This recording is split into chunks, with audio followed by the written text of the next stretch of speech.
እሷ የሐረጋችን መጀመሪያ ናት። እሷ የሁሉም ነገር መነሻ ጥንስስ ናት።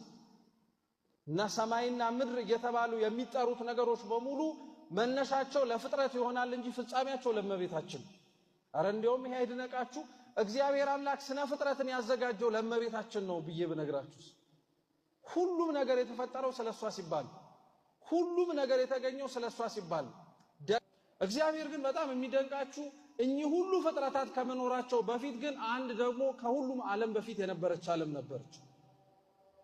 ይሄ ሁሉ ከመፈጠሩ በፊት ይሄ በሙሉ ከመገኘቱ በፊት እግዚአብሔር የራሱ ዓለም ነበር።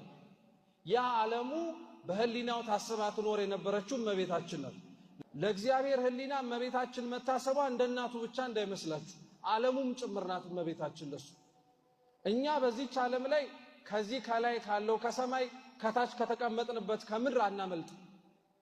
እግዚአብሔር አምላክም ከፈጠራቸው ብዙ ፍጥረታት መካከል አንድ ያላመለጠባት ገብቶ እንዲኖርባት የመረጣት ዓለሙ ማናት ብትባል እመቤታችን ናት። የሚገርማችሁ እመቤታችንን አምላካችን ሲጠራት ራሱ እንደምታልፈው ዓለም እና አሁን እንደምንኖርባት እንደምታረጀው ዓለም ብሎ አይደለም የሚጠራት። ልበ አምላክ ቅዱስ ዳዊት በመዝሙር 77 ላይ ሲናገር ስለ እመቤታችን ትንቢት እንዲህ ይላል፣ ይቺ ለዘላለም ማረፊያዬ ናት አለ። ይቺ በሉ ለዘላለም